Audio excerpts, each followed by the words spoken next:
Ay mga kabukid, mayong hapon sa inyo. Labi na sa tanang mga Bisaya diha. Pasensya na po kayo kung matagal po tayong hindi nakapag-upload ng video sa ating YouTube channel. Ayun po, ito na po yung tanim nating kalabasa.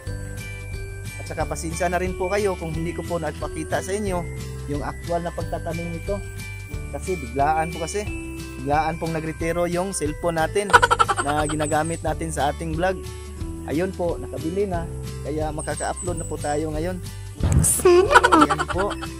Today's video po, ipapakita ko po sa inyo kung paano po ako mag-pruning ng kalabasa.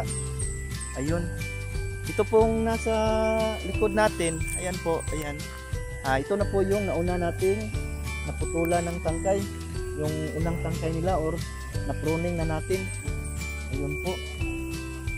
Bali po, yung ipapakita ko po sa inyo, yung ipopruning natin doon po sa ibaba. Kasi hindi po ito nakasabay-sabay, nauna po ito. Ayan, nasa likod pa natin yan, yung iba. Ayan po. Ayan. Okay po, samahan nyo po akong mag-pruning. Madali lang po ito, simpleng paraan lang po ito. Saka bali po, short video lang po talaga ito. Okay po. Pupuntahan na po natin yung areang puputulan natin ng unang tangkay or magpo-pruning tayo. Yan po, medyo madamo pa, kulang pa yung sipag natin para malinis natin to. Ayun po, ito na po yung ipopruning natin. Para sa akin po, pag ganito nakahaba, siguro nasa ano na to, 1.5 to 2 meters. Tsaka ko na po ito ipruning. Kasi kung damor nyo pong pahabain ito, damor po ito maraming magsilabasan ng mga tangkay. Diyan po. Tsaka pag damor na maraming tangkay, may posibilidad din pong maraming bunga. Tsaka pag maraming bunga, malaki din pong chance na maliliit yung bunga. Tsaka hindi po mag-success yung iba. Malalaglag po yan. Kaya para sa akin, limited lang po talaga ako pag nagpo-pruning. Hindi ko po pinahaba ng pinahaba. Ayun, simple lang po, ganito lang po. Putulin lang po yung pinakadulo. Pwedeng dyan, or pwedeng ganyan.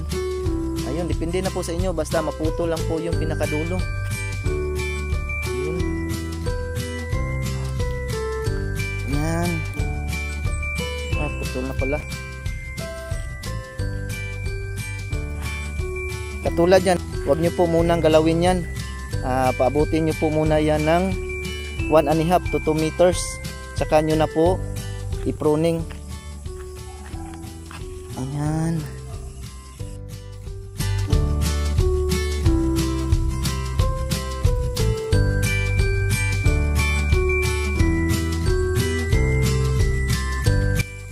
Hanggang dito na lang po muna tayo mga kabukid. Abangan nyo na lang po ako sa susunod ko pong video about kalabasa pa rin ang itatopic natin. At saka maraming salamat po sa inyo, sa lahat ng mga sumusuporta, sa mga nanonood ng aking video. Saka dahil po sa inyo, na-monetize po yung channel ko. Maraming salamat din po sa cousin ko na si Wina TV Lasco, na siya po yung nag-encourage sa akin na ipagpatuloy ko po yung pag-YouTube. Saka sa mga kaibigan kong YouTuber, sina Ma'am Norms or Norms Kid Channel, saka si Simpleng Buhay TV, at saka si Sir Palaboy, saka si Sir Alo po. Saka marami pa pong iba, nakalimutan ko pong ilista. At saka ano pa, sa mga kapamilya ko po, mga kaibigan, katrabaho, maraming salamat din po sa inyo. Saka hanggang dito na lang po muna tayo.